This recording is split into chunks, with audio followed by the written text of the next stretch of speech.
Welcome back. Let us employ the little gray cells once more. London, in all her glitter and shadows, has a curious way of dressing tragedy in velvet. That evening at the opera, the chandeliers blazed, the jewels sparkled, and the air was thick with perfume and pride. None in the grand house suspected that death, most discreet of patrons, had already taken its seat. From the very first note of Verdi's lament, Hercule Poirot felt the stirrings of something amiss, a wrongness not in the music, but in the hearts of those assembled. And when the curtain fell, it would not be only the soprano who had given her last performance. Chapter 1. Tickets to Traviata. It is a curious matter, the way great events sometimes creep into one's life on what seems, at first glance, to be an entirely ordinary evening. I have always maintained that my friend Hercule Poirot, with his extraordinary powers of observation, often sensed the approach of drama, where I, more often than not, merely saw a perfectly innocent outing.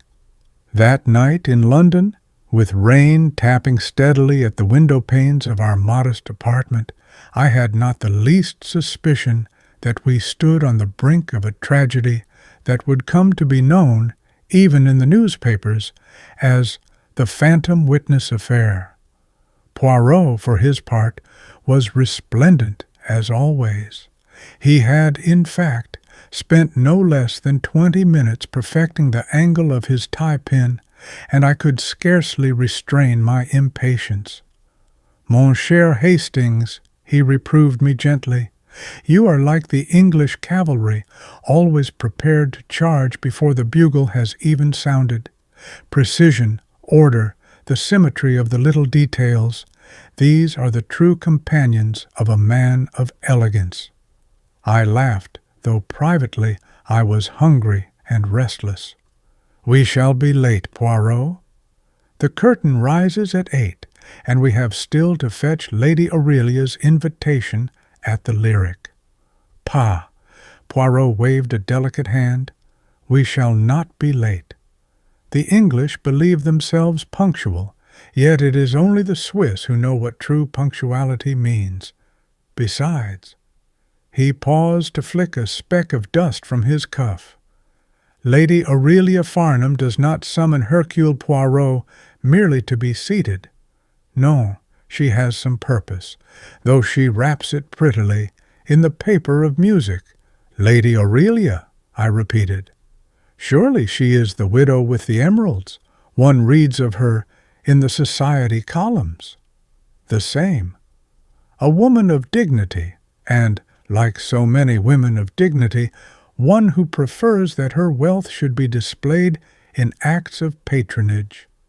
Without her, this production of La Traviata might have found itself somewhat, shaky upon its feet."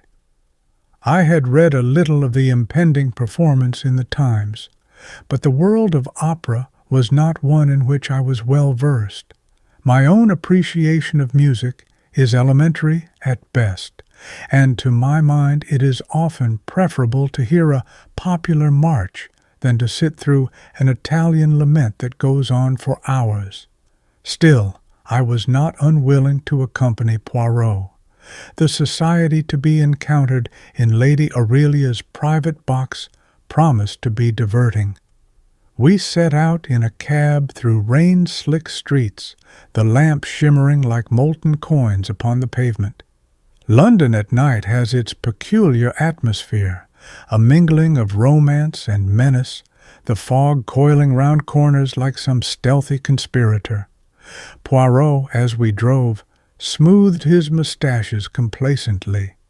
"You observe, Hastings, the weather. Always, when it rains in such a fashion, the people become restless. They seek distraction. Tonight, the opera house will be full. There will be laughter. There will be jealousy. There will be—" He gave a little shrug. There will be drama, perhaps. You speak as though a crime might occur on the spot, I said lightly. Poirot inclined his head, a gleam in his eye. Crimes are committed everywhere, my friend. In the marketplace, in the street, in the parliament. Why not at the opera? There, at least, the scenery is provided gratis. I chuckled, taking this as one of his fanciful exaggerations. Had I but known how prophetic his words would prove. The Royal Lyric Opera stands like a grand red fortress against the night, its columns gleaming, its marble steps gleaming damp under the spill of gaslight. Carriages rattled up, disgorging gentlemen in immaculate black and ladies swathed in jewels and silks that shimmered beneath umbrellas. Our cab drew up, and Poirot, stepping forth with his inimitable fastidiousness, offered me the air of a man already surveying a battlefield. Inside, the house was all gold and crimson, vast chandeliers scattering light upon tiers of gilded boxes. There is always, in such places, a peculiar hush before the music begins, a murmur of expectation, the rustle of programs, the soft laughter of youth mingling with the rustle of ermine, the smell of perfume, of damp coats, of candle wax. It was intoxicating in its way. Lady Aurelia Farnham awaited us in her private box, a figure of considerable dignity despite her age. She was tall, still handsome, with the sort of aquiline profile that one associates with portraits painted in oils. Upon her breast glittered the famous Farnham emeralds. Beside her sat a young woman whom she introduced as Miss Mira Dalrymple, her companion, quiet, pale, with large grey eyes and a scent of violets about her person. Poirot bowed with exquisite courtesy, and I followed suit. Other members of the party soon made their entrance. There was Colin Farnham, the nephew, a young man of some 26 years, with a look of nervous energy about him. He spoke rapidly, as though words were coins he must spend before they lost value, and there was in his manner the faint touch of desperation that one often sees in those who live slightly beyond their means.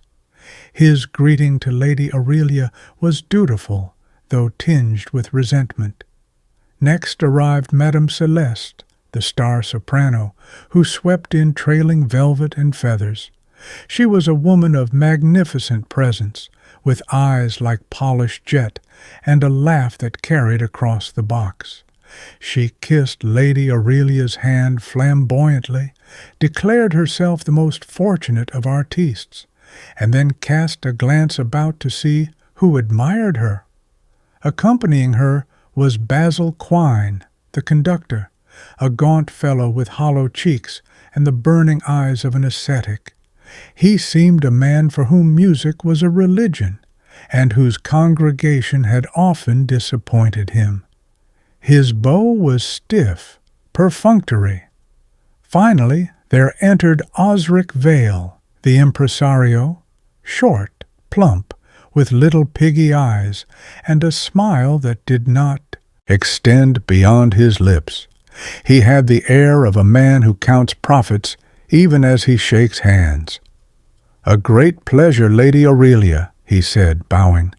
"Without your continued generosity, this production could hardly have attained such grandeur." Thus the party was assembled, a curious mix of pride, dependence, vanity, and resentment. I confess I thought of them as merely colorful characters in society's play. Poirot, however, leaned toward me and murmured, "Regard them well, Hastings. Already I see many tempers, many possible clashes of the amour-propre. The bell rang, lights dimmed, conversation subsided into whispers. The overture began. The overture swelled through the opera house, a tide of violins carrying us into Verdi's lament. For myself, I confess my mind wandered from the music to the glitter of the chandeliers above, the shimmering gowns, the rustle of programs and fans. Yet, for Poirot, every bar of the orchestra was a matter of scrutiny. I have seldom seen a man more intent. His egg-shaped head tilted slightly, his eyes half closed, as though drinking in not merely the sounds, but the meaning behind them. "Mark the baton of Quine," he whispered to me, his lips scarcely moving. "Observe the length of his gesture, how it lingers just a fraction. Already he indulges himself. To indulge is to create opportunity. I had not the faintest idea what he meant. My own knowledge of conducting was confined to having seen schoolmasters wave sticks to keep boys in time. But Poirot had a way of noticing such things, and I filed it away as one of his peculiarities. From the corner of my eye, I studied the others in the box. Lady Aurelia sat erect, her profile noble against the gilded paneling, though I thought I detected a faint weariness in her eyes.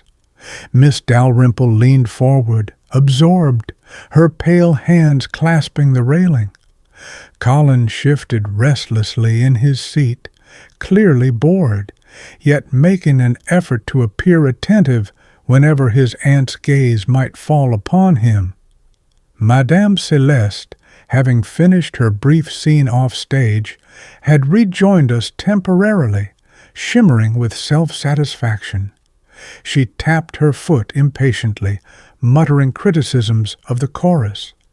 Osric Vale, meanwhile, smiled mechanically whenever Lady Aurelia glanced his way, but his small eyes roved incessantly about the audience, as though counting the tickets in his head.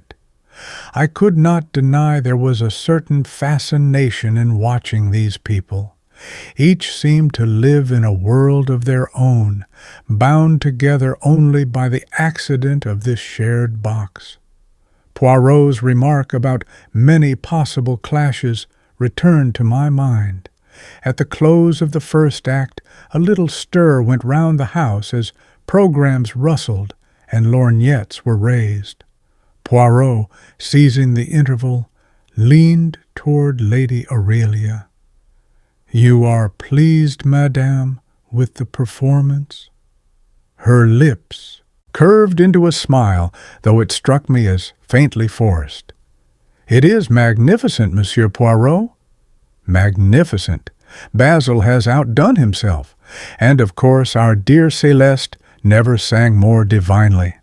Celeste simpered, laying a jeweled hand upon Lady Aurelia's arm. "Always your kindness flatters me, chère madame." Vale interjected smoothly, "Your continued patronage ensures our triumphs." One could hardly wish for more loyal support than Lady Aurelia has given. There was something obsequious in his tone that grated upon me. Poirot, however, only twinkled. "Loyalty, monsieur, is a jewel rarer than the emeralds. One wonders who treasures it most." Vale's smile stiffened, and for a moment the air in the box felt charged, as though invisible sparks leapt between them. Then Colin broke the tension by springing to his feet. "I must stretch my legs. Rotten to be cooped up indoors when one might be at the club." With a half-bow to his aunt, he vanished. Lady Aurelia's sigh was barely audible, but Poirot caught it. He inclined his head. "Your nephew, he has perhaps not the passion for opera, madame." "Colin is young," she said evenly. "He has yet to discover what is of true value." Poirot's eyes glinted, but he made no reply. During the second act, the drama upon the stage seemed to bleed into our box. Basil Quine, with fervid intensity, drew from the orchestra a torrent of sound that made my head swim. Celeste, resuming her role, sang with such ardor that the house erupted into applause. She basked in it, her arms flung wide, her eyes glistening. Lady Aurelia clapped politely, though her lips had compressed into a line. Miss Dalrymple, by contrast, was rapt, tears standing in her eyes. Poirot touched my sleeve lightly. "You observe, Hastings? The little companion feels every note. The grande dame she measures, she calculates. The artiste she glories. The impresario, he thinks of receipts. The conductor, he thinks of himself. Each reveals the soul. Really, Poirot," I whispered, "you make a crime out of an evening's entertainment." He only smiled. "It is not I who make the crime, mon ami. It is human nature. Listen, already, behind the sweetness of the violins, there is discord." I shook my head, convinced he was being fanciful. Yet, looking round once more, I could not deny that unease lingered at the edges of our company. Lady Aurelia seemed faint, touching her temple now and again. Vale leaned too close when he spoke to her, his expression smooth yet watchful. Mira Dalrymple whispered once, urging Lady Aurelia to rest, only to be brushed off. Celeste returned at last, triumphant, and her presence seemed to fill the small space with tension as tangible as perfume. It was during the crescendo of the final scene of Act II that the incident occurred. The music soared, the chorus swelled, and the soprano's voice climbed higher and higher until it seemed to pierce the very rafters. Then, quite suddenly, there was a muffled sound beside me. I turned. Lady Aurelia had slumped in her seat, her face ghastly pale, her eyes half closed. Miss Dalrymple gave a stifled cry. "My lady! My lady!" She grasped the older woman's hand in terror. Poirot was on his feet instantly. "The house, Doctor, vite!" His voice, though controlled, carried urgency. An usher appeared in the doorway and darted off. In the commotion, I instinctively glanced upward, and there I froze. For in the darkness of a high shuttered balcony, a balcony I knew to be unused for years, I saw unmistakably the figure of a person. Shrouded in veil, gloved hand lifted like some pale beacon, it hovered for an instant, then vanished. I gasped aloud. "Good Lord, did you see?" But when I turned to Poirot, his eyes were fixed upon Lady Aurelia. Only later would I realize that my startled exclamation had gone unheard amidst the cries and stir about us. The doctor bustled in, examined Lady Aurelia swiftly, and shook his head gravely. "She has fainted, perhaps. No, wait. Her pulse.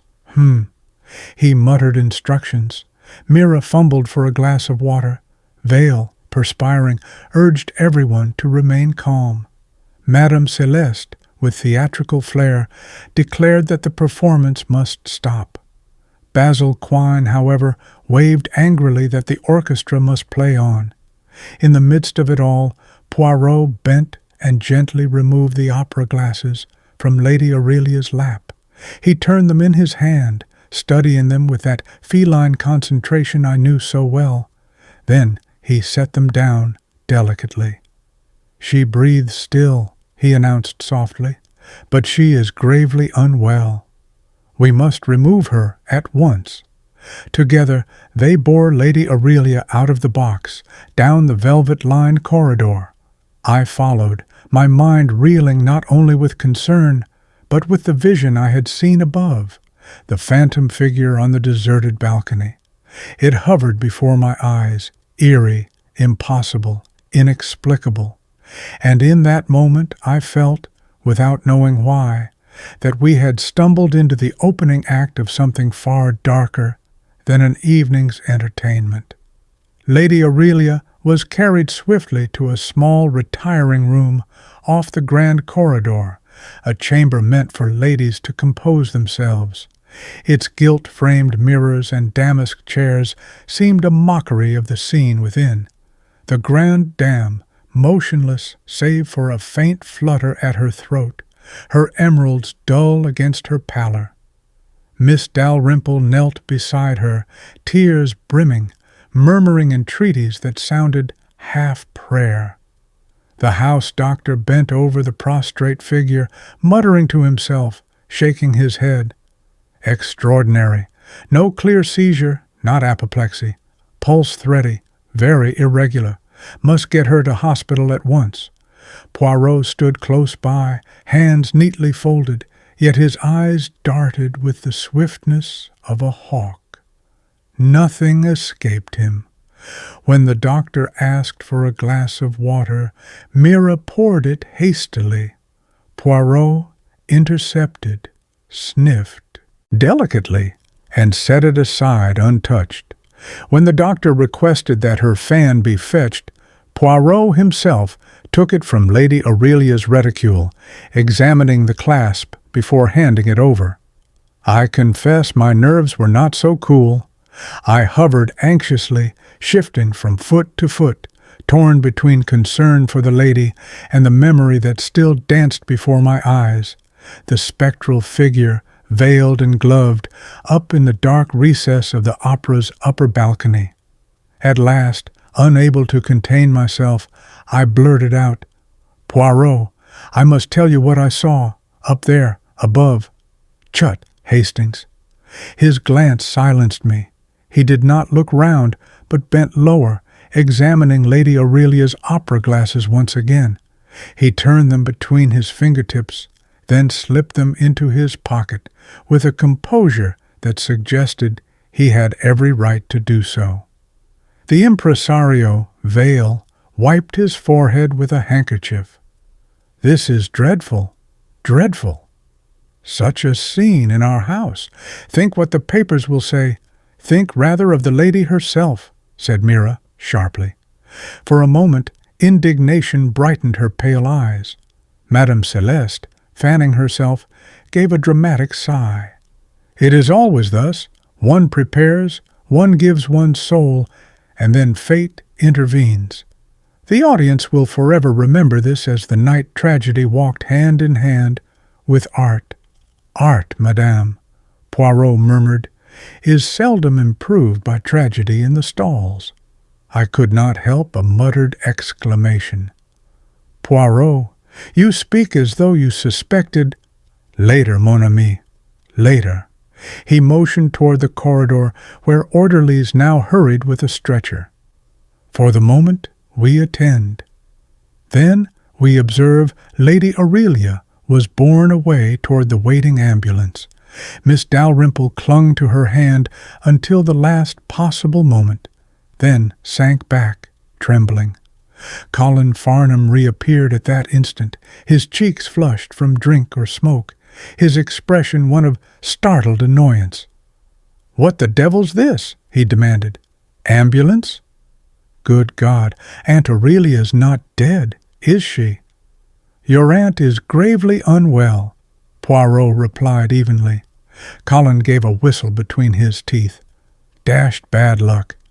Suppose I'd better come along." He adjusted his gloves as though for an evening stroll. The contrast between his casual air and Mira's genuine distress did not escape me. Poirot noted it also. I could tell by the way his eyes narrowed. When at last the commotion subsided and the opera resumed for those indifferent souls who had paid for spectacle rather than sympathy, Poirot touched my arm. "Come, Hastings, we must return to the box." "Return?" I exclaimed. "Surely our place is at Lady Aurelia's side." "Our place," said Poirot firmly, "is where the little grey cells may be nourished. And for that, the scene of the incident is indispensable." Come back in the dimmed grandeur of Lady Aurelia's box. The house seemed changed. The stage still blazed with light. But here shadows pooled in the corners, and every gilt moulding seemed sinister. Poirot, with the precision of a surgeon, began to examine. He picked up the silver tin of peppermints from the small table. Opening it, He selected one, sniffed delicately, then touched it to his tongue with extreme care. His brows drew together. "Bitter," he murmured, yet only faintly. He replaced it and snapped the tin shut. On the floor near the curtain, he stooped suddenly. With a gloved handkerchief, he retrieved a crumpled white glove. "Regard, Hastings." A glove, soiled at the cuff. And what is this? A trace of grease paint, gray in hue. Curious, n'est-ce pas? He showed me the smudge, no bigger than a fingerprint, yet distinctly the waxy texture of stage paint. I frowned. But that would mean someone from the chorus? Or someone who wished to appear as a member of the chorus, said Poirot softly. It is not always the same, mon ami. He replaced the glove, pocketed his handkerchief, and turned to the opera glasses once more. With a magnifying glass produced from his pocket, he examined the rims. "Powder," he murmured, "a residue most unpleasant. Ah, the little details. They speak. I was by now thoroughly uneasy. Poirot, for heaven's sake, you talk of powder and grease paint as though this were a crime. Lady Aurelia, she collapsed, nothing more. Surely she may have been taken ill.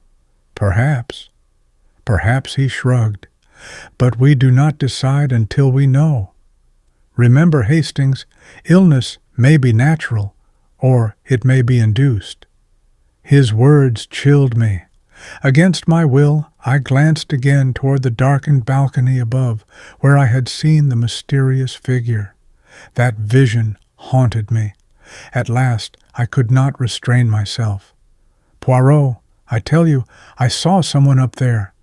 A phantom, or a woman veiled, lifting a white glove. And yet, I was told the balcony has been closed for years. How could it be?" Poirot's eyes gleamed. "That, my friend, is indeed the question. How could it be?" And with that enigmatic phrase, he turned back to his minute inspection of the box, leaving me to shiver with the dreadful conviction that what had seemed at first a mere accident was in truth the first act of a sinister drama. Poirot lingered in the empty box long after the others had dispersed. The orchestra thundered on below, but it seemed to belong to some other world, disconnected from the silence that hung about us. His small, neat figure moved with cat-like grace as he inspected the railing, the curtain folds, the little gilt-mounted side table. Every so often he murmured to himself in French little phrases that I could not catch. I, meanwhile, could not banish the image of that balcony. The pale glove lifted like a signal, the veil obscuring the face, and then gone. I had seen it as clearly as I saw Poirot now. Yet how to reconcile it with the usher's words that the balcony had been closed for years? Dust lay thick upon its seats, the door bolted. No living soul could have stood there. "Poirot," I said at last, my voice low, "you don't believe me, do you?" About the figure, he looked up, his mustaches twitching gently. "On the contrary, Hastings, I believe always what my friend says he has seen. But there is a difference, mon cher, between what the eyes perceive and what is the truth. You saw, yes, but what did you see? That is the little riddle." Before I could reply, a discreet cough sounded at the door. Basil Quine, the conductor, stood there, his gaunt features tense. "Monsieur Poirot, forgive me. I am told you have some reputation in inquiries. This is most irregular, but—" He broke off, glancing about nervously. "You should know, Lady Aurelia threatened to withdraw her patronage not a week past. She demanded alterations, more discipline in the company. Vale swore he could not allow it. Tempers ran high. I tell you only because because you will find it out soon enough." Poirot inclined his head. "Merci, monsieur. You do well to speak frankly. Always it is better." Quine's eyes darted toward the stage. "I must return. But—" he hesitated. "She was a proud woman, Lady Aurelia. Proud women make enemies." Then, with a stiff bow, he vanished again into the corridor. I whistled softly. So even here, in music, there are quarrels over money and pride. Poirot gave a small, dry chuckle. "Where there are men and women, there are always quarrels, Hastings. Money, pride, love, vanity, the eternal quartet, and jealousy plays the obbligato." When at last we emerged from the box, the theater seemed hushed in a different way. Patrons whispered in corridors, eyes turned curiously toward us. Word of Lady Aurelia's collapse had spread like fire through dry grass. Some expressed pity, others curiosity, and a few, I am ashamed to say, the satisfaction of having something to recount over supper parties tomorrow. Miss Dalrymple awaited us in the vestibule, pale but composed.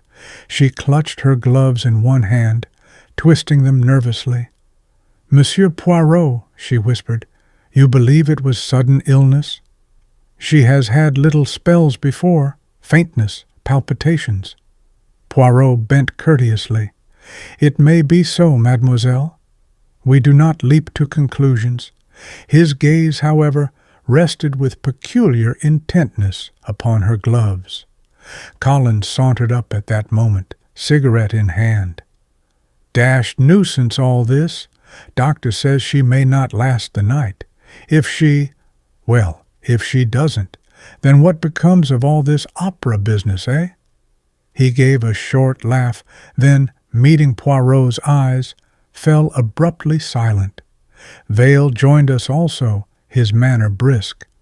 "I regret to say, Monsieur Poirot, we cannot allow any further disturbance in the house. The performance must go on. It is what Lady Aurelia would have wished." Poirot gave him a polite little bow. "Mais certainement, the performance always goes on." We left the opera at last, stepping into the mist and drizzle of the London night. The great lamps glowed through veils of rain, the wheels of carriages hissed on the wet cobblestones, and the air was thick with the odor of damp wool and horses. For a few moments we walked in silence, the noise of the city all around us.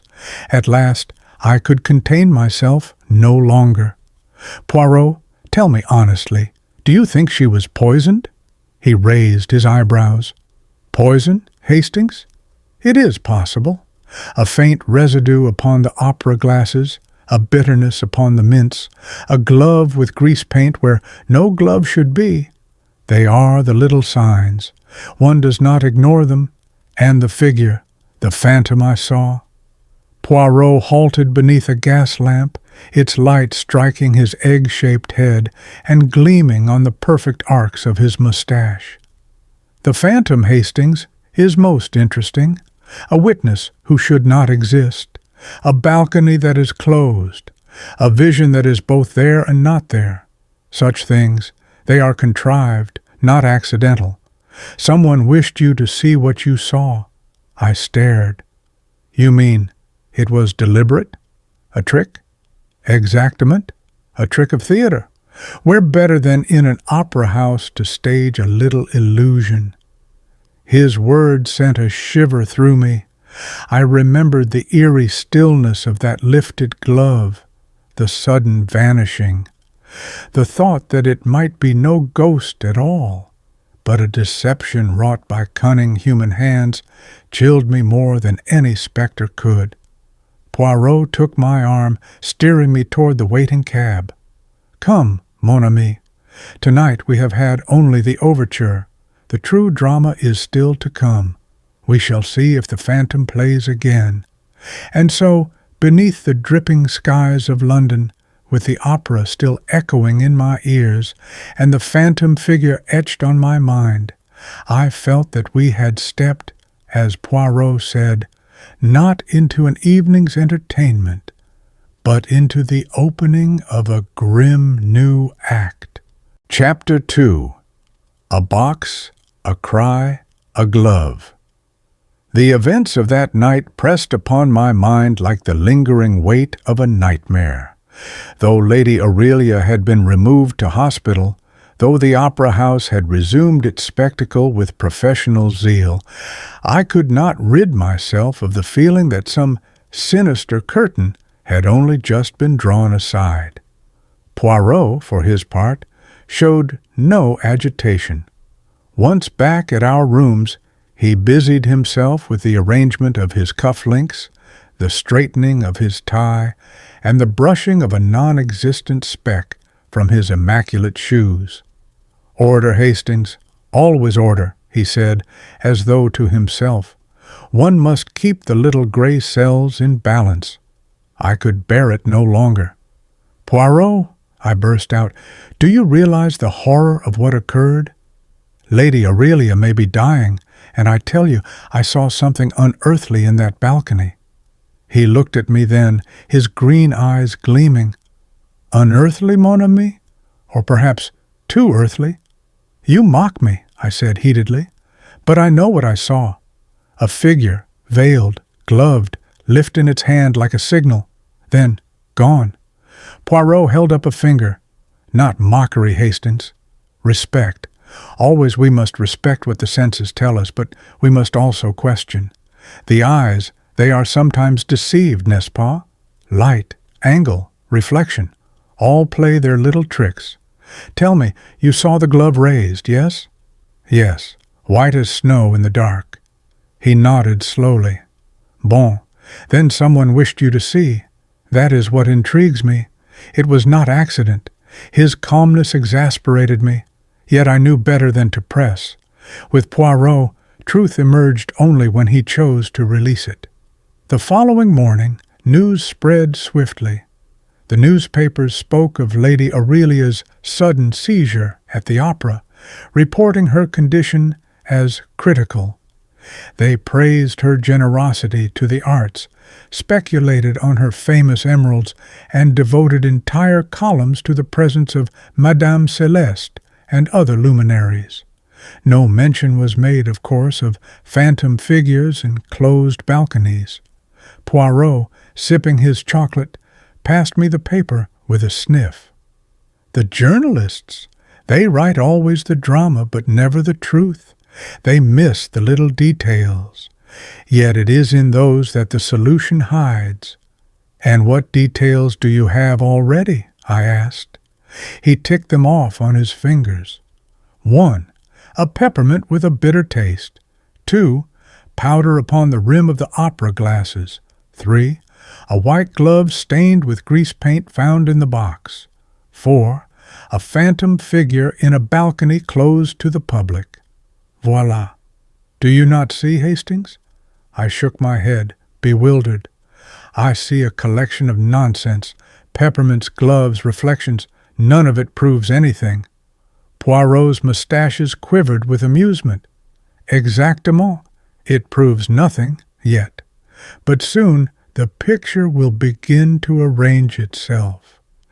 At present, it is like a puzzle in which we have only the corner pieces. That afternoon, we called upon the opera house once more. The grand corridors echoed with emptiness, for the rehearsals had been cancelled out of respect.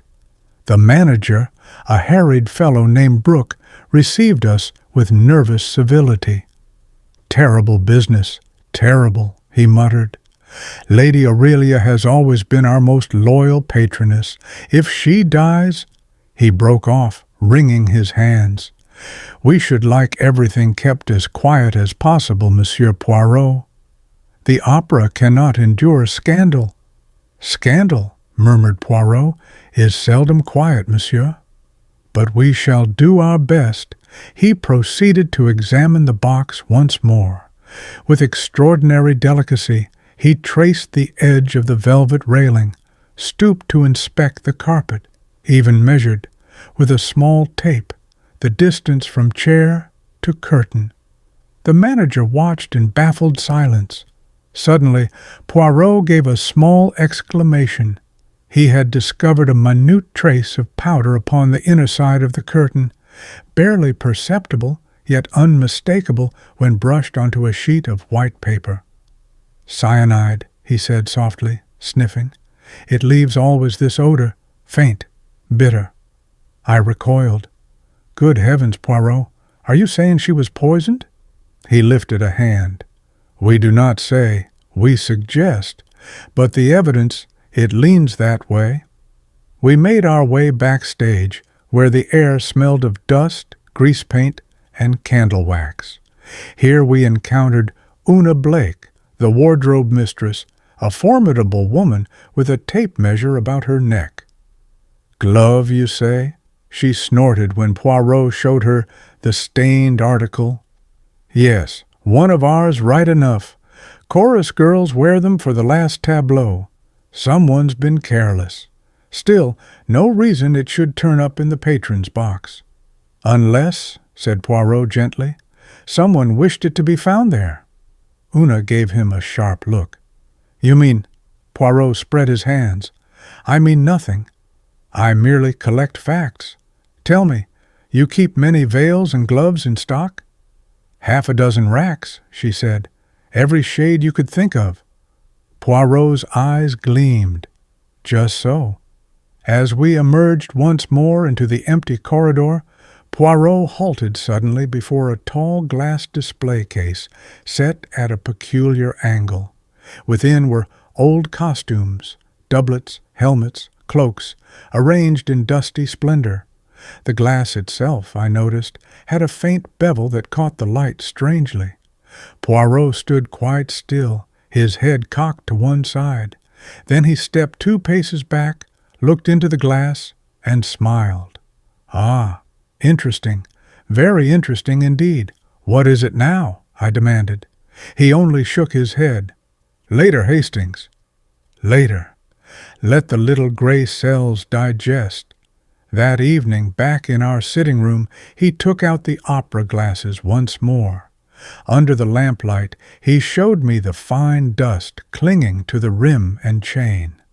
"It would take but the lightest touch, Hastings," he said softly. "A hand passing from glass to sweet, from sweet to lips, and the work is done." Death, dressed in the costume of a peppermint, I shuddered. "And you truly think someone in that box?" Poirot looked at me gravely. "One of them, yes. Which one we have yet to discover. But remember, Hastings, each of them had both opportunity and motive. Lady Aurelia's will, her patronage, her power, it affected them all."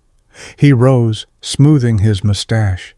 "And meanwhile there remains the phantom witness. A most ingenious touch. Someone wishes to confuse us with theater, with illusion. But Hercule Poirot does not chase phantoms. He hunts only the truth." That night I lay awake long after Poirot's gentle snores filled the room. Again and again I saw the phantom figure, white glove lifted in the dark balcony. Had I imagined it? Or had some cunning hand truly staged a deception to draw attention away from the real crime? Whichever it was, I felt certain of one thing. The case of Lady Aurelia Farnham was no accident of health. It was a deliberate act, cloaked in music, jewels, and shadows. And in the midst of it all, Hercule Poirot, with his cool eyes and patient methods, was already assembling the pieces of a puzzle that would astonish us all. Chapter 3. Statements and Suspicions. The following day dawned damp and gray, as though London itself brooded over the events of the previous night. Poirot, immaculately dressed as ever, announced with quiet satisfaction that we should begin what he called the orderly arrangement of facts. "First, Hastings," he said, tapping his egg-shaped head, "we must hear what each person has to say. They will give us their stories, their excuses, their little dramas. We must listen, oh, most attentively. It is often in the smallest phrase, the tiniest gesture, that the truth peeps out."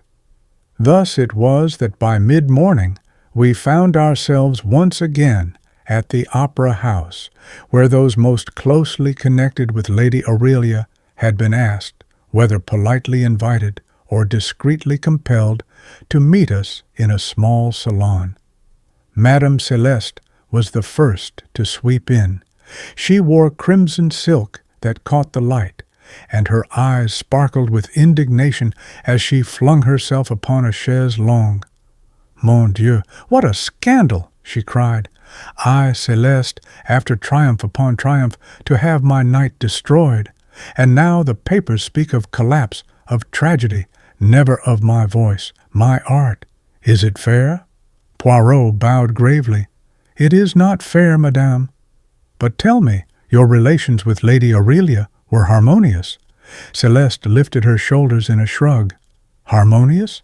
She was patroness, yes. She gave money, yes.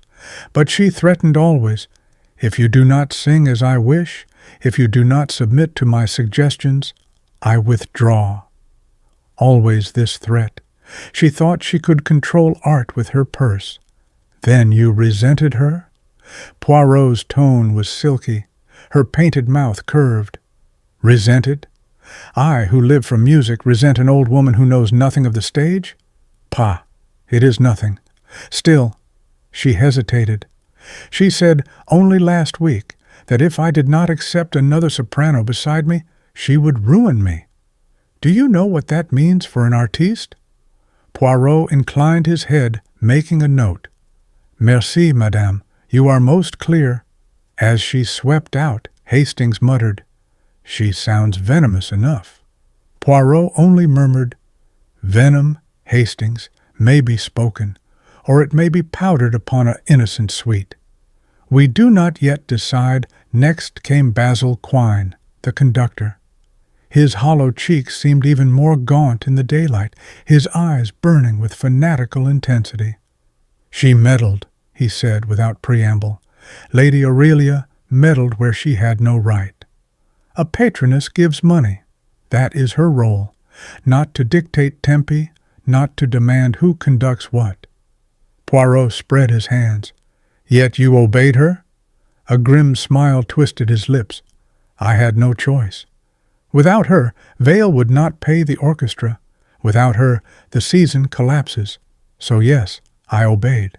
But it burned me." His hands clenched as though still grasping the baton. "I delayed the cadenza last night. Yes, I drew it out. I felt the music demanded it. Do you know, Poirot, how many minutes I gave her, your Lady Aurelia? 4. 4 minutes in which she might have breathed her last." Poirot's gaze sharpened. "A curious remark, monsieur. Why should you link your prolonging of the music with her collapse?" Quine blinked, then gave a harsh laugh. "Only a fancy. Still, the timing is strange, is it not?" With that he turned on his heel and strode away, leaving Poirot frowning thoughtfully. Osric Vale followed, plump and perspiring, a handkerchief ever at the ready. "This is the very devil, Monsieur Poirot. We cannot endure scandal, not with finances so delicate. Lady Aurelia's support was our mainstay. If she dies, well, we must hope she recovers." Poirot's voice was soft. "You fear an audit, perhaps?" Vale started. "Audit? Why, what do you mean?" Poirot smiled. "Merely that when a large bequest is made, there is often scrutiny. One must have one's accounts in order, n'est-ce pas?" The impresario dabbed at his forehead. "Naturally, naturally. Everything is in order, but she was threatening to tie her funds to conditions that might hamper us. Then her death would spare you embarrassment?" Vale sputtered. "Certainly not." "Good God, man, I am shocked at the suggestion. Without her, we are ruined." Poirot bowed gravely. "Ruined or freed? It depends perhaps on the nature of those accounts." Vale blustered further, but Poirot cut him off with a polite dismissal. Colin Farnham sauntered in, whistling softly, though his eyes looked bloodshot. He dropped into a chair, sprawling. "Look here," he said, "I don't see why I should be badgered." "My aunt collapsed, yes, but that's hardly my fault." Poirot regarded him steadily. "You are her heir?" Colin shrugged. "So they say. Though, from what I gather, the old girl had strings attached. Something about me settling down, marrying properly. Dashed nuisance. I haven't the head for matrimony." "You were absent from the box during the interval," Poirot said smoothly. "Where did you go?" "Smoking room. Ask any fellow there." He smirked. "Not that it's your business." Poirot leaned forward, his eyes suddenly piercing. "Monsieur, when one inherits under condition, and that condition is impossible for one's temperament, what does one do?" Colin flushed. "You suggest, that I'd— Look here, that's rotten." He sprang up, fists clenched, then, muttering angrily, pushed past us out of the room. I looked at Poirot. "You think he—" Poirot held up a hand. "We think nothing. We only note the opportunity, the motive, the temperament." Voila last came Miss Mira Dalrymple. She entered quietly, her violet perfume faint yet distinctive. Her hands trembled as she folded them. "I can tell you little," she said. "Lady Aurelia had felt faint before the opera. She told me so. When she took the mint, I thought it might help. Then she grew worse. Her eyes filled with tears. Oh, Monsieur Poirot, she was kind to me. I have nothing, no family. Without her, I do not know how I shall live." Poirot's gaze rested on her keenly. "You gave her the mint yourself?" "Yes," she whispered. "She asked for it. I handed her the tin. Where was the tin kept?" "In her reticule. She carried it always." Poirot nodded slowly. "And the note, mademoiselle?" "The one inviting her to the phantom balcony. Do you know of it?" Her face went white. "Note? What note?" "Never mind," said Poirot gently. "Tell me only your perfume. It is violet, yes? Very particular." She flushed. "Yes, Lady Aurelia liked it. She often asked to borrow mine." "Très intéressant," murmured Poirot. When she had gone, I turned to him eagerly. "Well, each one of them looks guilty. Celeste resented her. Quine admits giving her those fatal minutes. Vale feared exposure. Colin wanted his inheritance free. Mira, well, she gave her the mint with her own hands. Who is it, Poirot? Which of them?" Poirot smiled faintly. "Patience, Hastings. Each tells us something, yet none tells us all. They lie, yes, but they also betray themselves in their truths. Remember always, a murderer seeks to disguise, but in disguising he reveals. We must listen for the discordant note in the harmony." He picked up the glove once more, turning it thoughtfully. "The glove with grease paint, the phantom witness, the bitter-sweet. They form already a little melody, do they not? And in that melody, Hastings, I begin to hear the theme." Chapter 4. Poirot finds a smear. The opera house seemed to me an eerie place in the morning light, bereft of its crowds and music, its velvet curtains drawn back, its gilt fittings dulled by shadows. It possessed the strange melancholy of a theater after the curtain falls. One felt as though the ghosts of the previous evening lingered still, the laughter, the applause, and, most vivid to me, the hushed cry when Lady Aurelia slumped forward in her chair. Poirot insisted we return there. It is always at the scene, Hastings, that the little things lie waiting. The criminal, he thinks of the broad strokes, never of the tiny smudge, the forgotten trifle. It is those trifles that sing to Hercule Poirot. So we return to the empty box, the same box where tragedy had descended. Poirot settled himself as though a monarch surveying his court. I, for my part, felt only unease. The chairs stood in their precise places, the programs discarded, the air still faintly perfumed with Celeste's heavy scent. To me, it was a place tainted. To Poirot, it was a treasure chest of clues. He began with Lady Aurelia's opera glasses, which he had so unceremoniously pocketed the previous night. Producing them now, he drew on a pair of gloves and examined them under a small magnifying glass. His movements were deliberate, almost ritualistic. "See here, Hastings," he said. "Along the rim, a faint dust. Observe, when I tap, it falls in tiny grains. And here, at the hinge of the chain, a trace of stickiness. It is crude, yes, but effective. The poison was not administered in liquid or pill, but as powder. Cyanide, perhaps in its simplest salt. One touch to the lips, carried by a sweet, and the effect is certain." I shivered. "Then there is no doubt. It was deliberate murder?" Poirot raised a finger. "There is always doubt until we are certain. But the balance tips, mon ami. The opera glasses do not become thus by chance." He set them aside and picked up the small silver tin of peppermints. Opening it delicately, he selected one between thumb and forefinger. With a silk handkerchief, he wiped it gently, then held it under his nose.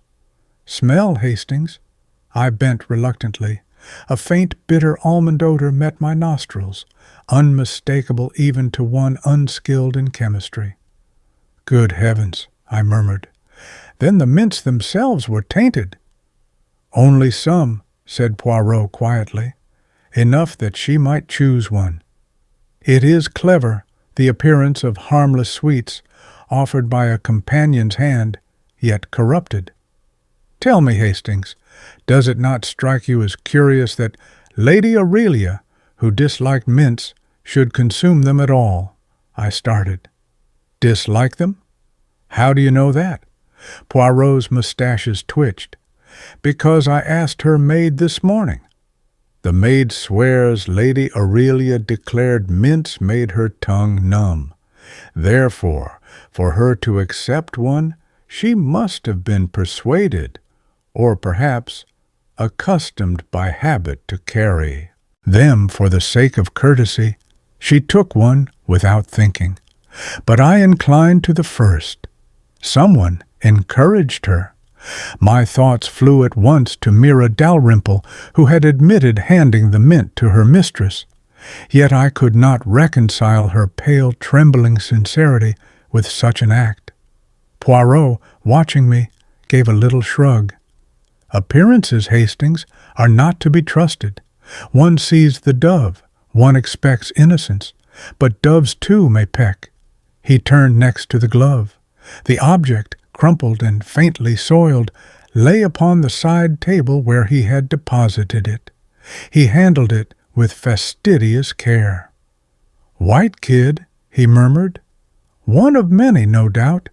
But here, see this cuff. A gray smudge. Hastings, you know theater paint when you see it?" "Grease paint?" I asked, leaning closer. Indeed, there was a faint, oily streak. "Exactement. A costume glove from the chorus, used in last night's tableau. It should have remained backstage, yet it lies here. Why? Perhaps dropped by accident?" Poirot wagged a finger. "No, no. Things are not dropped in Lady Aurelia's box by chance. It was planted or left in haste. And consider, Hastings, the phantom you saw, with its white glove raised. What better prop? A glove, easily obtained, easily discarded." My heart quickened.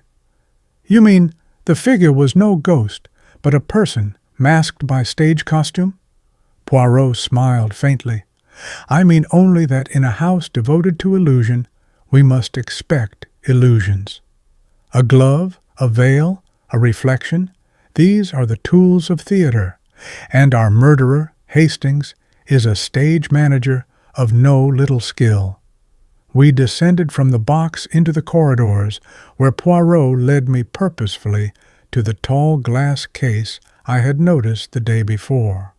Within, the old costume still hung lifeless, but it was not the contents that interested Poirot. It was the glass itself. "Stand here, Hastings," he instructed, positioning me by the entrance to the box. "Now, look into the case." I obeyed, and to my astonishment, I saw myself reflected, not directly, but distorted, elongated, projected into the gloom of the upper balcony. The bevel of the glass caught my outline and flung it across the shadows. Poirot's eyes sparkled. "Do you see?" To one looking upward from Lady Aurelia's box, the reflection appears as a figure standing in the closed balcony.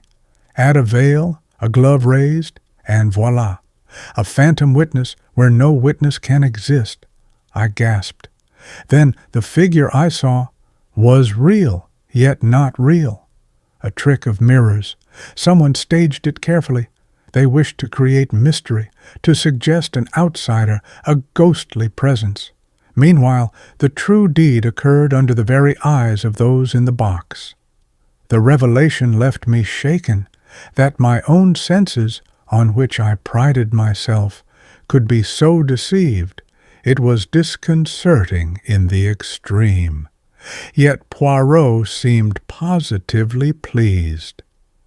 "It is elegant," he said, "but elegance in crime is dangerous. It draws attention. The murderer, he is too clever, and too clever is sometimes easier to catch." We returned at last to our lodgings, where Poirot spread the opera glasses, the mint tin, and the glove upon the table like a conjurer displaying his props. He regarded them with affectionate pride. "Behold, Hastings, the trinity of our case, the poisoned sweet, the tainted glasses, the theatrical glove. Each tells a story, each points not outward, but inward, into Lady Aurelia's own circle." I shook my head. But which of them could it be? Celeste, with her vanity, Quine, with his bitterness, Vale, with his accounts, Colin, with his inheritance, or Mira, with her trembling devotion? Poirot leaned back, fingertips together. Each could. Each had reason, but reason alone does not kill. Opportunity, method, psychology, these also we must weigh, and above all we must ask, who among them is capable of creating the phantom? His eyes gleamed. That, mon cher Hastings, is the true key. For the glove and the mirror are not accident, they are theater, and only one of them has the temperament to weave such an illusion. I swallowed. "And you know who that is?" Poirot smiled enigmatically. "I begin to suspect. But suspicion, Hastings, is not proof, and Hercule Poirot does not accuse until he is certain." He rose, straightened his tie, and glanced at the clock. "Come, it is nearly the hour. Tonight we shall return to the opera, not for music, but for observation. Let us see who plays their part too well and who forgets their lines." That night, as the rain pattered once more against the glass, I could not help a shiver. The glove, the poisoned mints, the phantom in the balcony, all whirled together in my mind. Poirot might find pleasure in puzzles, but to me it was horror, and I knew with a certainty that chilled me that until this mystery was solved, none of us were safe from the murderer's stagecraft. Chapter 5. Costumes, Mirrors, and Ghosts. The next afternoon, Poirot insisted we pay a call behind the scenes of the opera house. I confess, I went with some reluctance.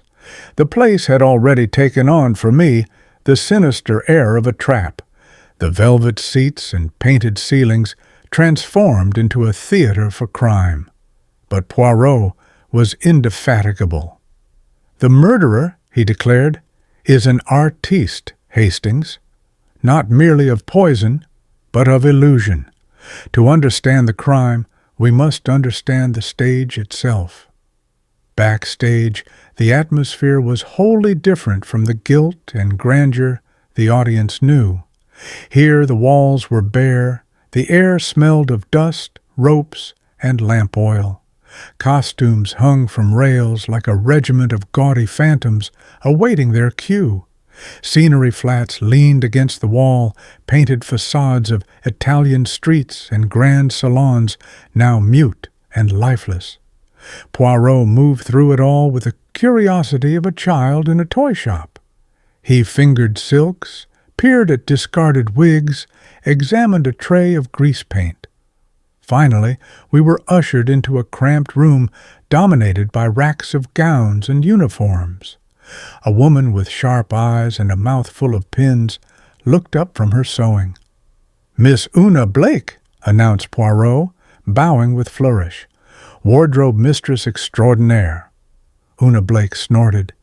"If by that you mean dog's body for every chorus girl who rips a seam, you're right. What's your business?" Poirot smiled. "Merely a few questions. You keep many gloves and veils, I think?" "Dozens. Every shade you could name. Half the girls lose them before the curtain's down." Poirot produced the glove from his pocket, laid out carefully on a square of silk. "And this one?" She examined it briskly. "Ours, chorus girl's glove.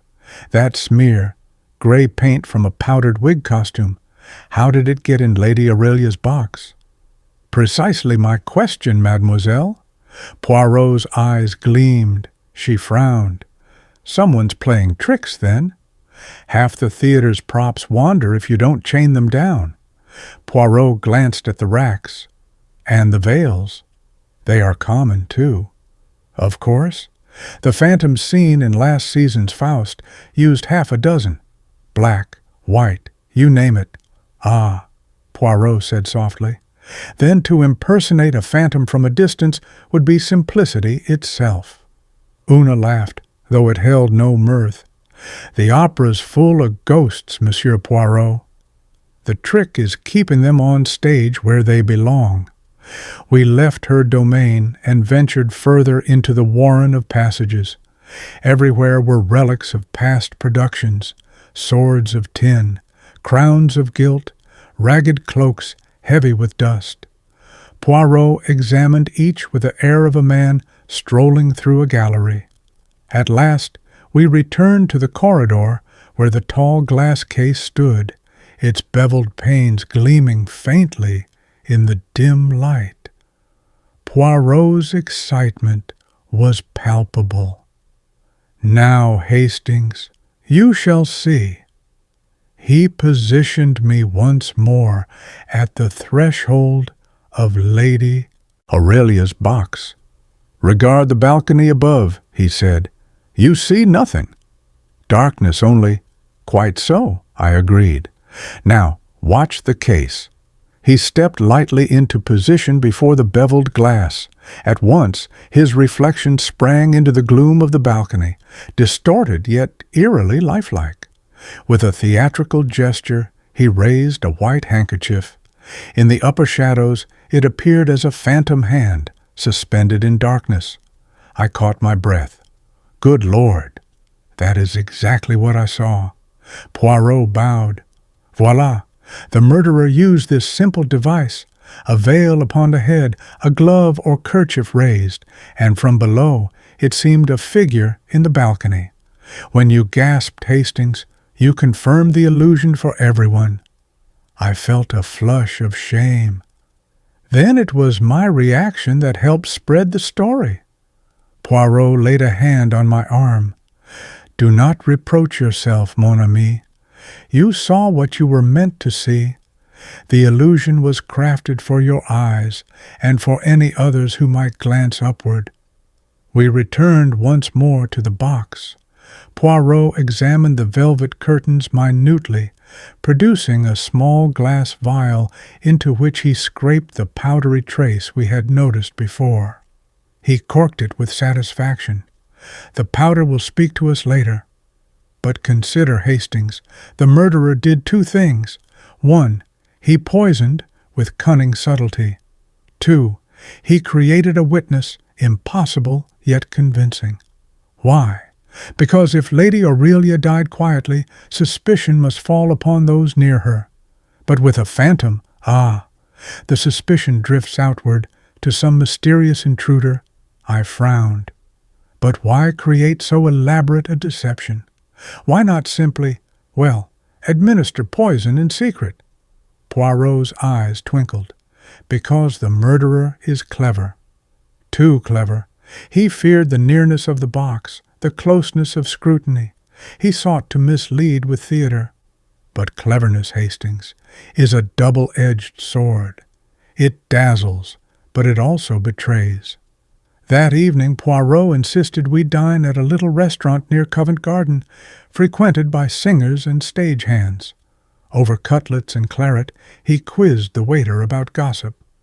I confess, I felt out of place among the noisy company of musicians and chorus girls, but Poirot seemed entirely at home.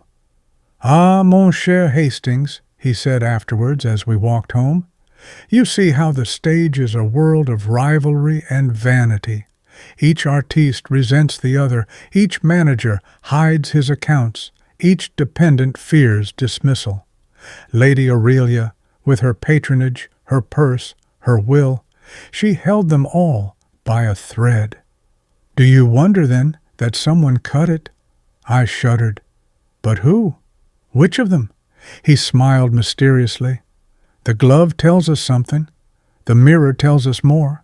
Soon the pieces will fit. For the moment, let the phantom walk.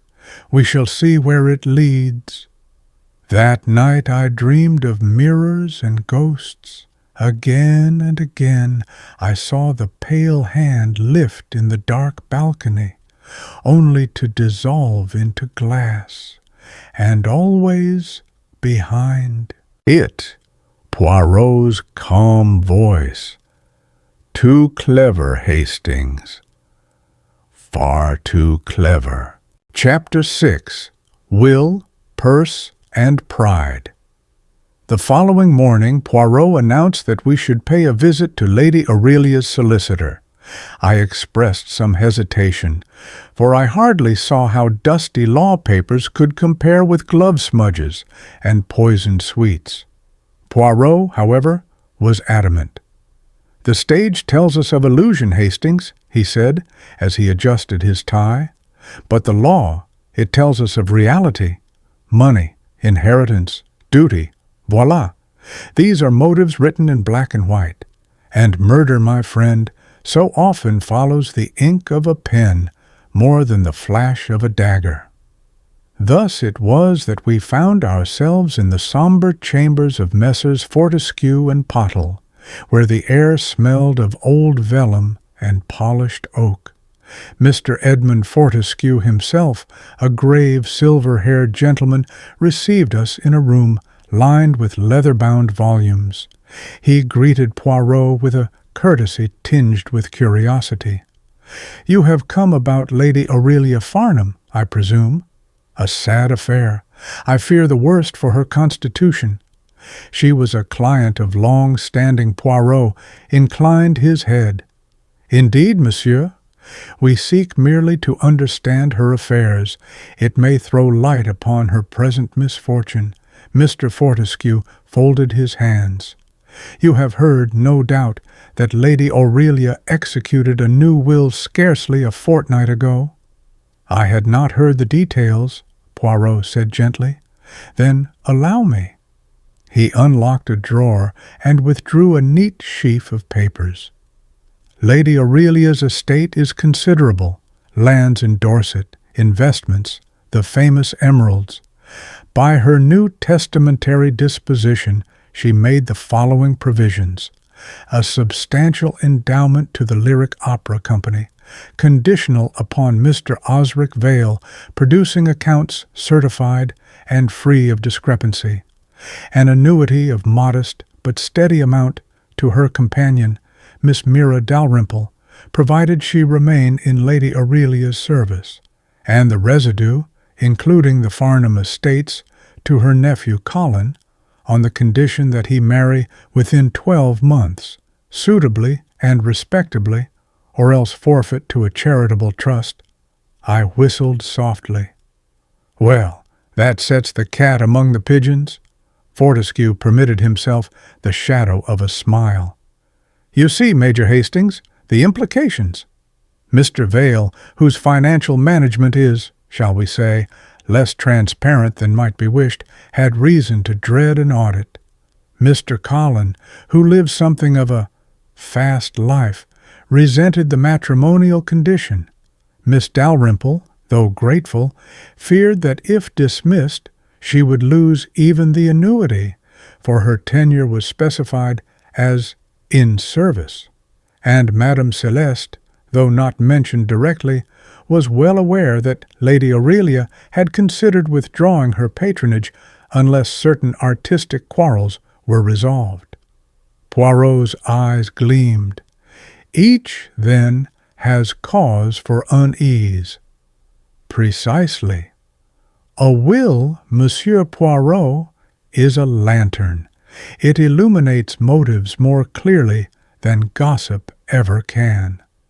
When we emerged once more into the chill London air, Hastings, that is to say, I, felt distinctly muddled. Poirot, however, was aglow with satisfaction. Do you see, Hastings? The will is a mirror. Each person gazes into it and sees their own fear. Vale sees exposure. Colin sees restraint. Mira sees insecurity. Celeste sees humiliation. And Basil Quine? He sees himself tied to Vale's purse, which is tied to Aurelia's conditions. Voila! A web, delicate yet deadly.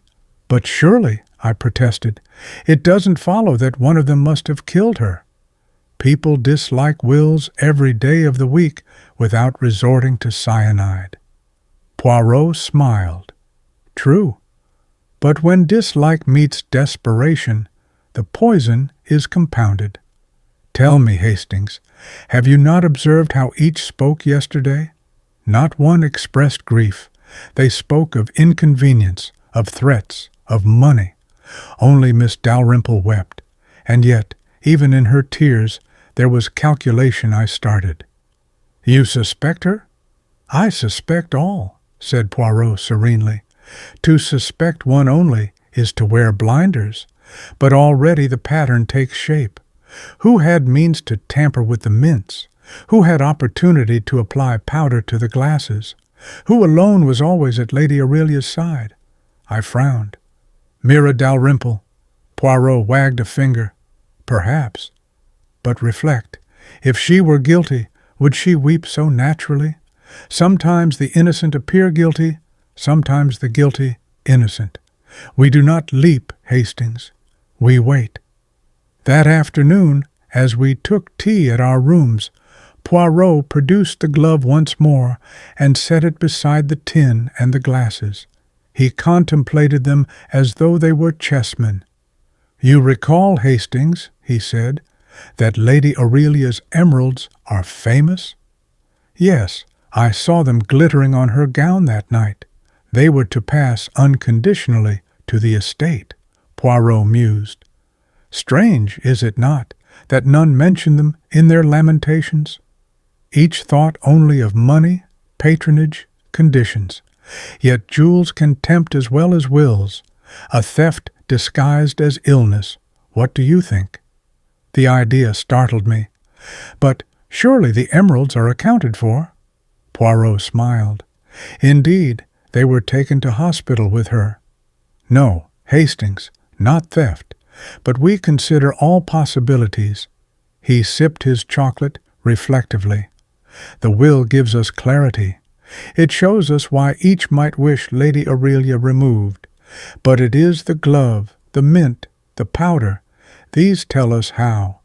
When the why and the how meet then, Hastings, we shall know who. That evening we strolled once more past the opera house, now ablaze with light, for another performance. Crowds hurried in, oblivious to the drama behind the curtains. As I looked up at the shuttered balcony, I felt a shiver. Poirot paused, studying the facade. You see, Hastings, the people flock for illusion. They crave to be deceived, so long as the deception is beautiful. Our murderer knew this. He created a phantom, an illusion to satisfy this craving for mystery. But Hercule Poirot, he does not crave illusion. He craves truth, and the truth, mon ami, is drawing near. We turned homeward, the sound of the orchestra beginning behind us. For the others, it was a night of music. For us, it was a night of shadows, secrets, and the tightening web of motives spun by Lady Aurelia's final will. Chapter 7. The 4-Minute Window. It was a curious summons that drew us once again to the opera house, this time not for spectacle, but for rehearsal. Poirot insisted. You see, Hastings, he said as we threaded through Covent Garden, time is the truest witness of all. Human tongues may lie, eyes may deceive, but minutes, they do not change. We must learn what was done in those minutes. I frowned. Minutes? You mean the interval when Lady Aurelia took ill? Not precisely the interval. Rather, before. When Basil Quine stretched his cadenza 4 minutes beyond the ordinary. Voila! In those 4 minutes lies our murderer's chance. The opera house, stripped of finery in daylight, seemed almost shabby. Gone was the glitter of chandeliers. Instead, harsh gaslight revealed dust motes and bare boards. The orchestra assembled with weary competence. The chorus yawned, and stage hands clattered about like ghosts of their own. Quine, tall and gaunt, mounted the podium with the solemnity of a priest. He acknowledged us curtly, then raised his baton. Again, Act 2, Scene 3, he intoned. The musicians struck up, their bows slicing the air. Poirot closed his eyes, counting softly under his breath. I watched, bewildered, as the music swelled.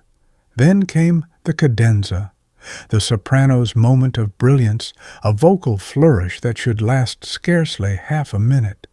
But under Quine's baton it grew, lingered, spread like a golden ribbon unrolling. 4 minutes passed before the curtain shifted again. Poirot opened his eyes, satisfied. You see, Hastings? 4 minutes, a lifetime, when one wishes to act unseen. I struggled. But what could anyone have done? Lady Aurelia was seated, the box crowded. Surely no one could poison her in full view. Poirot twinkled. Not in full view, precisely. Remember, Hastings, at that instant all eyes were upon the stage. The chorus sang, the soprano soared, the conductor waved. Each person in the box leaned forward, enraptured, or pretended to be. In such a moment one may slip a powder upon the rim of glasses, exchange a sweet, nudge a tin closer to a waiting hand. A gesture so small, lost in music, his words made me uneasy. And you think Basil Quine prolonged it deliberately to give cover for the crime? Poirot pursed his lips. Perhaps deliberately, perhaps not. An artiste may indulge his vanity with no darker thought. Yet he created the window, and someone seized it. We joined the conductor afterwards in a dingy side room where scores lay piled. Quine was perspiring, his cheeks hollow, his eyes aflame. I told you, he said fiercely, I gave her 4 minutes. That was my offering to the goddess of music. I will not apologize. Poirot inclined his head politely. You need not, monsieur. But those 4 minutes, do you realize what they offered another? While you built your temple of sound, someone built a crime. Quine's mouth twisted. So you accuse me? Not at all, said Poirot smoothly, but I observe, and observation is dangerous for the guilty. Quine laughed harshly, gathered his score, and strode away. I muttered, He's a madman, Poirot. Genius and madness, Hastings, they often borrow one another's clothes, Poirot said calmly. But guilt? That we shall see later. Poirot summoned Hubert Snipe, the usher, a nervous little man with a perpetually damp brow. You saw Monsieur Colin Farnham leave the box? Poirot asked. Yes, sir. He came out just before that long aria. Said he'd step to the smoking room. I showed him the way. And did he return? Not till after the commotion, sir. Dashed in all breathless when the lady was taken ill. Poirot nodded, eyes bright.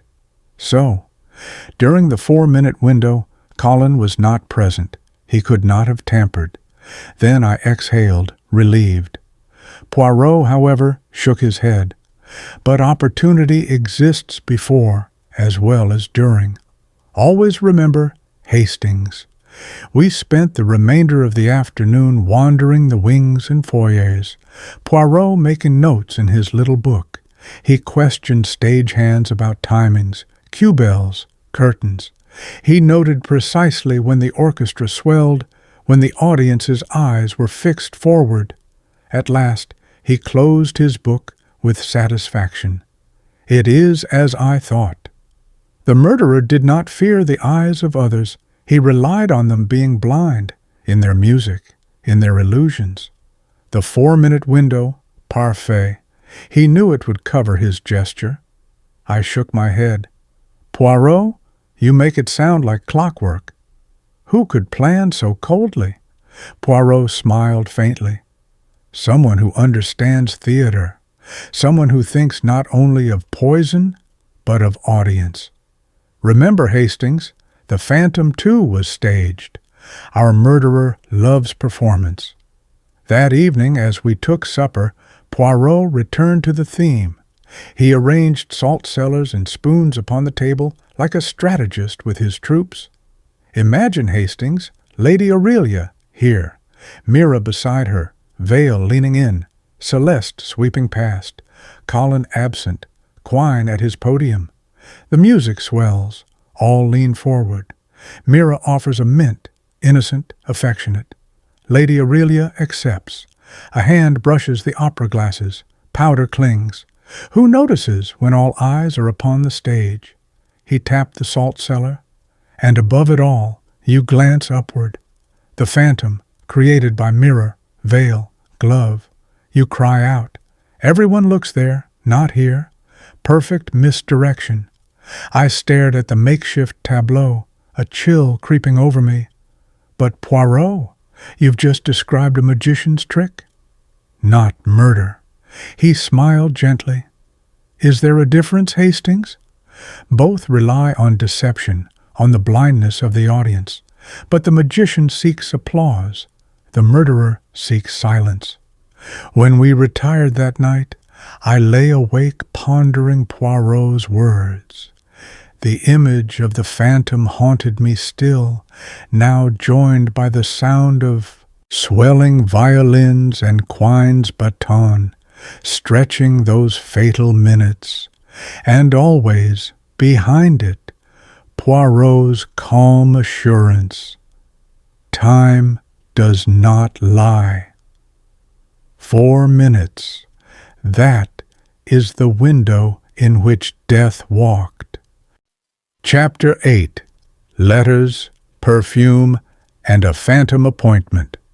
It was 2 mornings after Lady Aurelia's collapse that the next piece of the puzzle presented itself.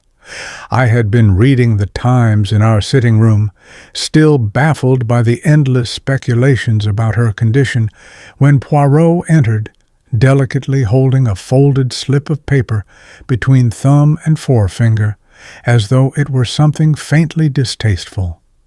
Observe, Hastings. A letter, or rather, a note.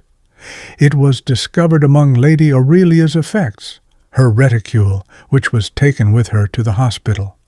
I set down the paper. A note? What of it? Read. I unfolded it. The handwriting was disguised, bold strokes alternating with cramped ones, evidently meant to mislead. The message was brief. Meet me at the Phantom's balcony before Act 2. There you shall hear the truth. I stared. The Phantom's balcony. Poirot, that is the very place I saw the figure. Just so, he said, seating himself. And consider, Hastings, Lady Aurelia must have received this before the performance. She was lured by it, perhaps, to glance upward. Perhaps she even meant to go, but she never left her box. No, but she looked, yes? She glanced. She was unsettled. Already the seed of confusion was planted.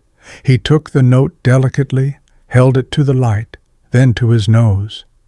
Do you smell it, Hastings? I obeyed, and caught a faint, sweet fragrance. Violets. Poirot's eyes twinkled. Exactly. The perfume of Miss Mira Dalrymple. I caught my breath. You mean she wrote this? Not so fast, mon ami. The handwriting is clumsy, a disguise, but the paper carries her perfume. Whether by accident or because the writer handled something of hers, or because she herself wrote it, we shall see. But it ties her, at least faintly, to the phantom we visited Mira that afternoon, finding her pale and anxious in her small lodgings. She received us nervously, clutching at the edge of her shawl. Poirot, with his most soothing courtesy, produced the note. You recognize this, mademoiselle? Her eyes widened. No, I have never seen it. Yet it bears your perfume, Poirot said softly. Oh, that must be because Lady Aurelia sometimes borrowed mine. She liked it. I gave her my bottle not long ago. Perhaps she spilled some, but I swear I did not write that. Tears glistened in her eyes. I felt an immediate pang of sympathy, but Poirot only inclined his head. Très bien, we do not accuse, we only inquire. Merci, mademoiselle. When we had left, I burst out, Surely she's innocent, Poirot? Her distress was genuine. He smiled faintly. Genuine distress, yes, but distress may come from guilt as well as innocence. We do not yet decide. We only note. The perfume links her to the note, and the note to the phantom. That evening Poirot contrived another little demonstration in the opera house.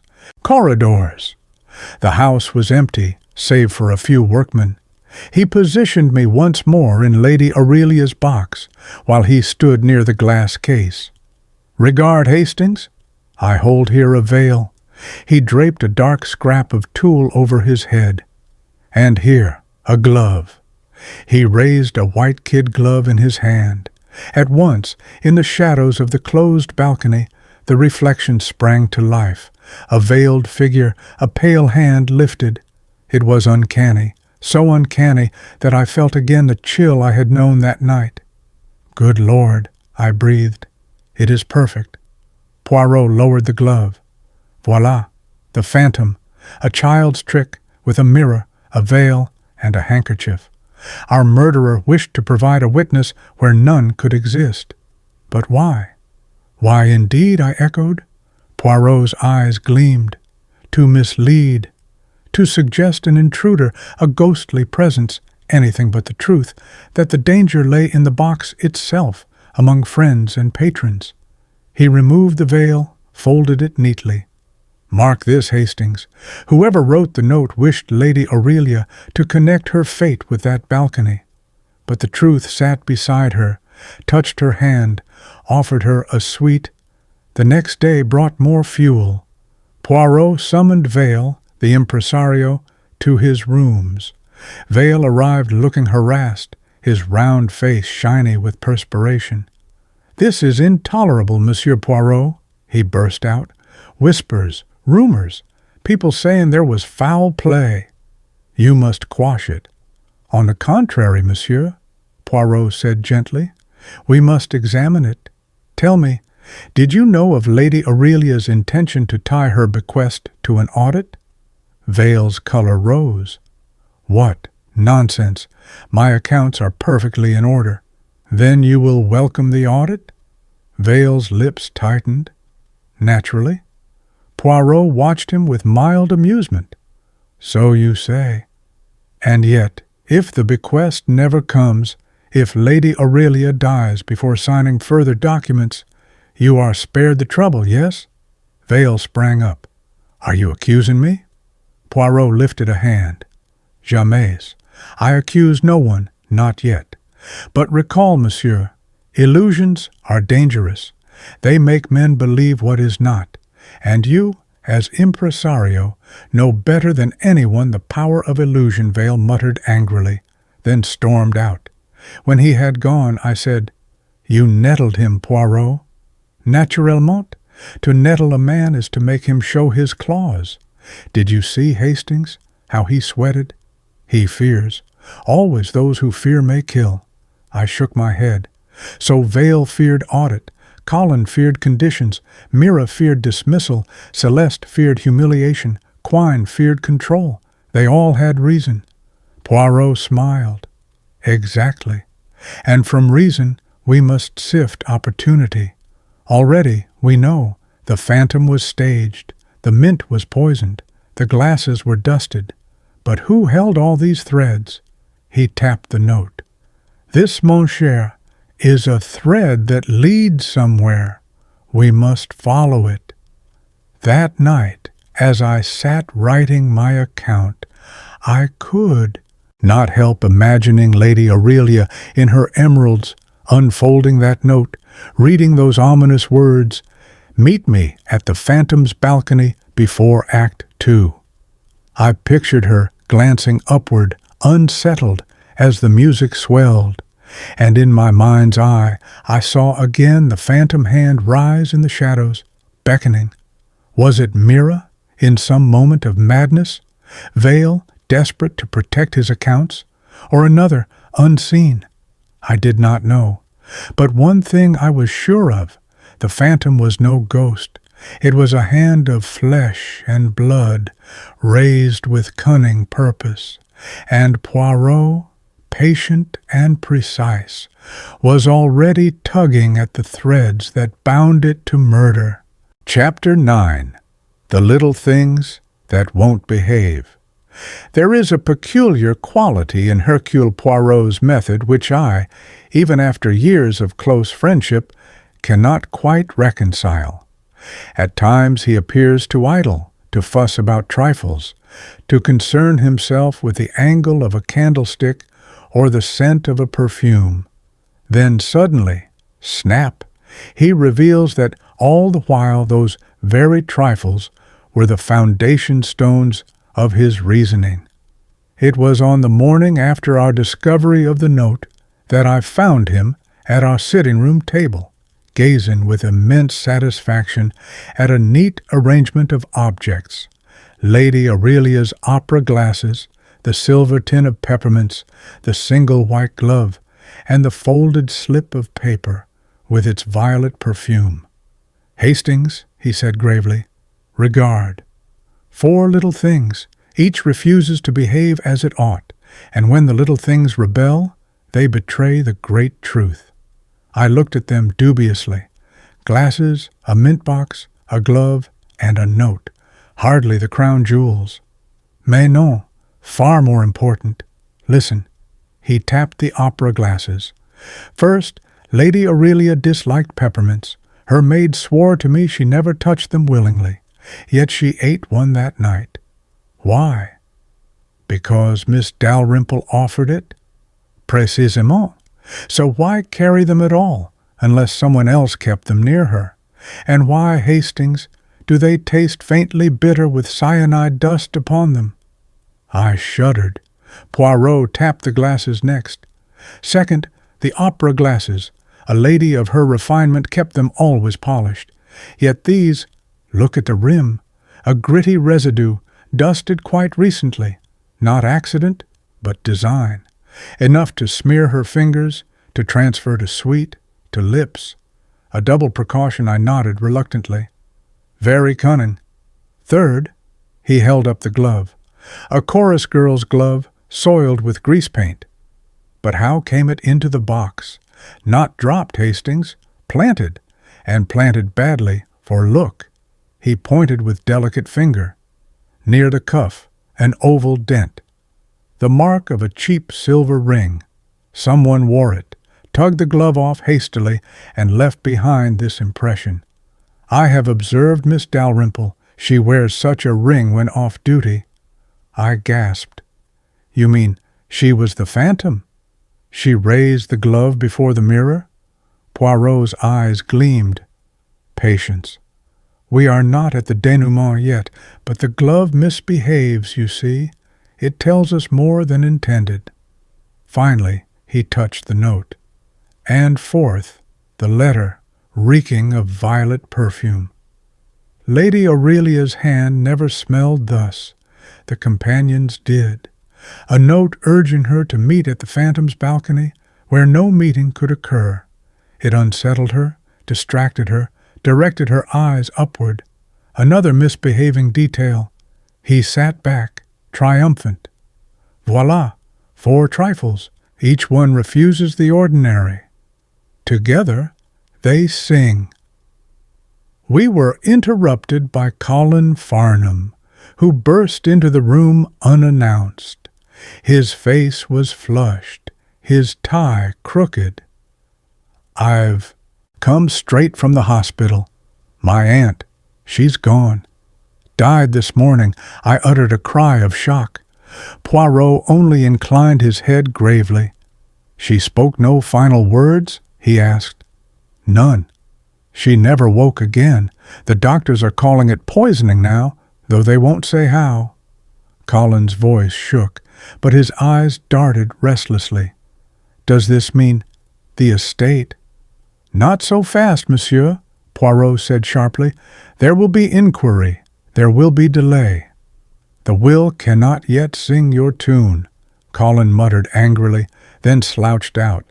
I turned to Poirot. Well, that seals it. His eagerness, his relief. He must have done it. Poirot shook his head. Ah, Hastings, you are brave but rash. Guilt is not so simple. He is selfish, yes, but selfishness alone does not sprinkle cyanide upon opera glasses.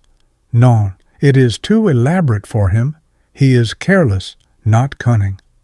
Later that afternoon, Poirot called us all together in the opera house itself. The theater was dim, the stage unlit, the great red curtain lowered like a sealed tomb.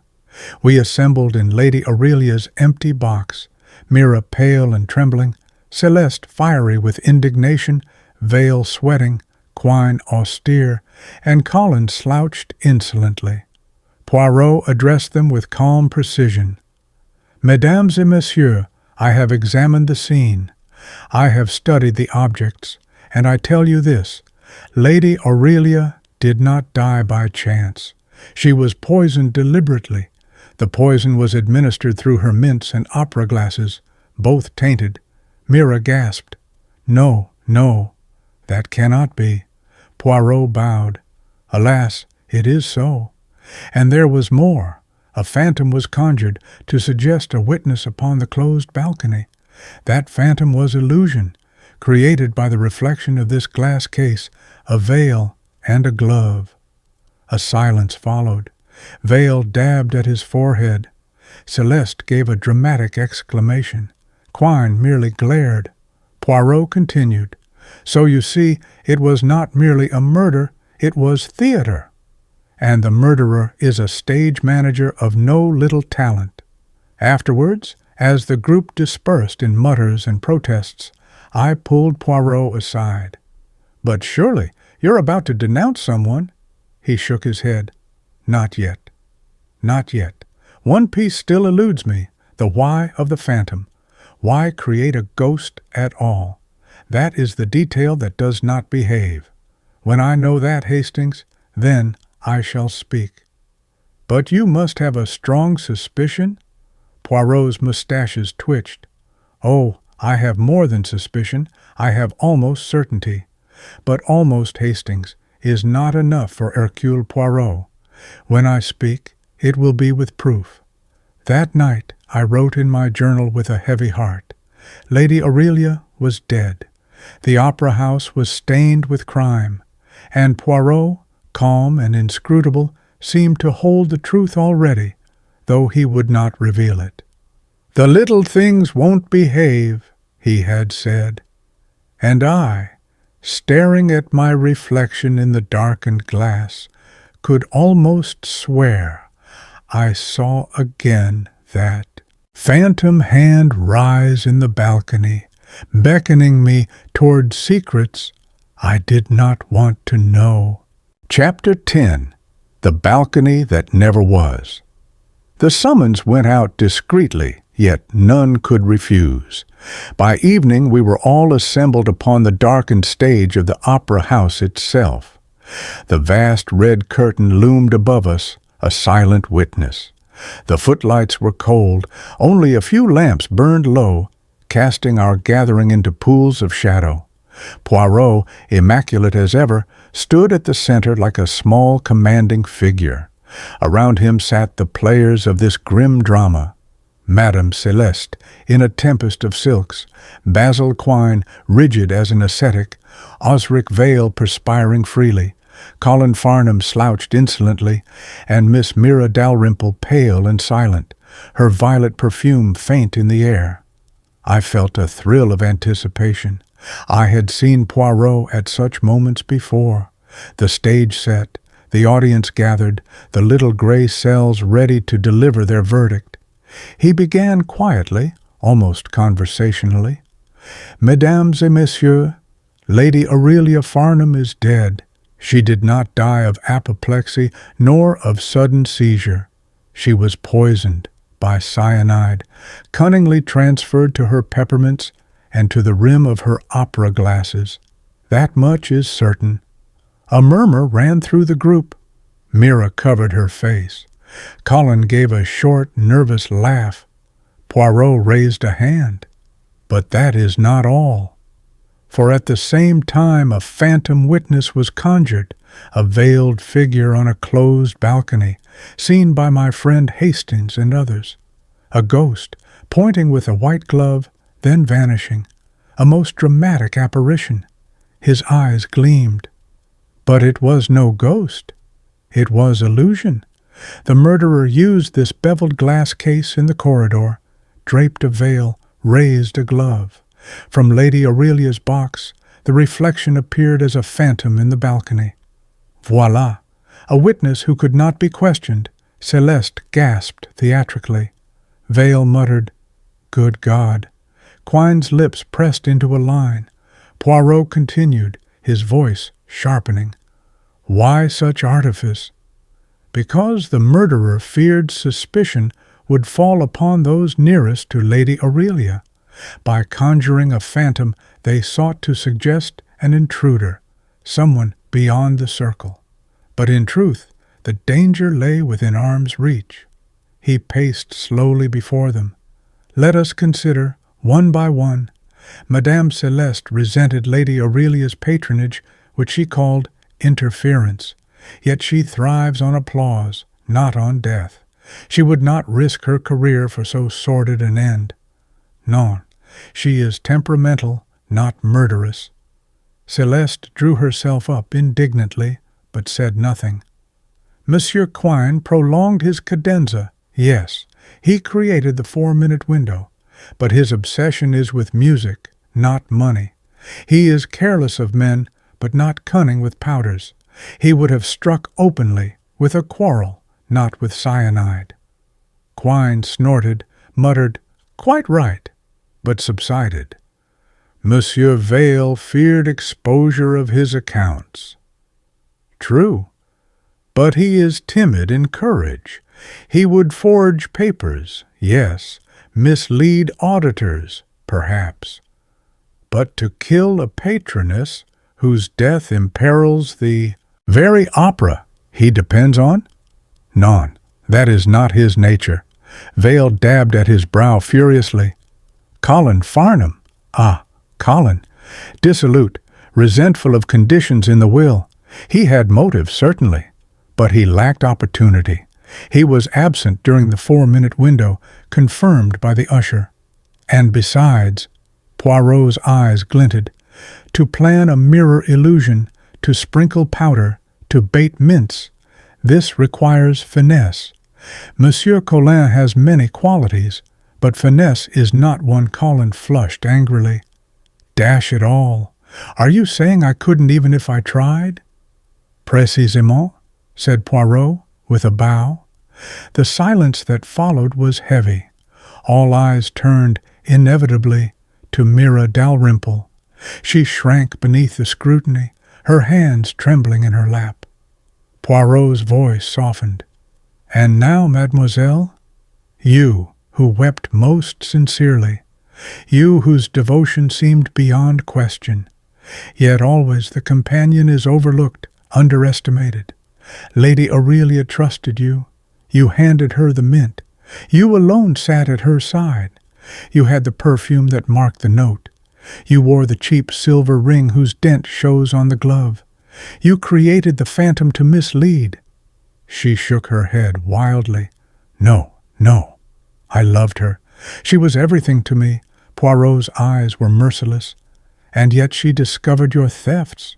Small sums, embezzled quietly from her charities. Over years they mounted. She intended to dismiss you, without reference, the very next day. For you, it meant ruin. You could not bear it. A sob broke from her lips. Poirot pressed on. So you devised a plan. You staged a phantom, an impossible witness, to suggest the hand of some outsider. You tainted the opera glasses and the mints during the 4-minute cadenza, when all eyes were fixed upon the stage. You handed her the sweet, your hand trembling, but trembling not from love, but from fear. And when she collapsed, you cried out, summoning help, playing your part to perfection. Yet you forgot, mademoiselle, that little things do not behave. The glove bore the dent of your ring. The note carried your perfume. The mints tasted bitter. The glasses were gritty. These betrayed you. For a moment, the only sound was Mira's broken breathing. Then she raised her head. Her face, so mild, seemed transformed, drawn, hollow, fierce. She called me useful, she whispered.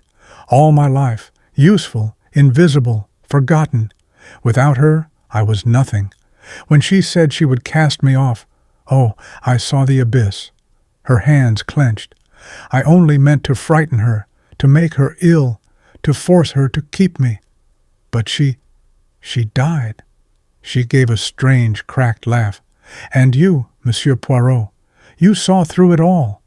My phantom, my glove, my perfume. You strip everything bare. Poirot inclined his head gravely. It is my profession, mademoiselle. I regret that truth cannot be veiled forever.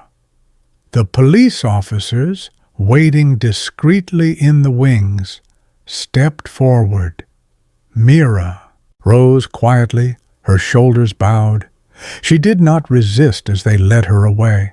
Only once did she glance back at us, and in her eyes there was a strange mixture of defiance and despair. Poirot sighed. Pauvre fille, she wished only security, but she chose the path of deceit, and so condemned herself. Celeste dabbed her eyes theatrically. Vale muttered of scandal. Quine stared into nothingness. Colin whistled under his breath, pale. Later, as we left the opera house, I turned to Poirot. It was her all along, and yet I could never have believed it. She seemed so timid, so loyal. Poirot smiled sadly. That, Hastings, is why she succeeded so nearly. We see devotion, and we forget ambition. We see tears, and we forget resentment. But the little things, they will not behave. They betrayed a truth. I shook my head. And the phantom? Poirot's mustaches twitched. A beautiful touch, was it not? But beauty in crime is folly. It dazzles, yes, but it cannot endure. The balcony, Hastings, never had a witness. It was a reflection only, a balcony that never was. We stepped into the night. The rain had ceased, the pavements shone, and the lamplight fell soft upon Poirot's small figure as he walked beside me, serene in victory. And I thought to myself that once again Hercule Poirot had plucked the mask from deceit, revealing the face beneath.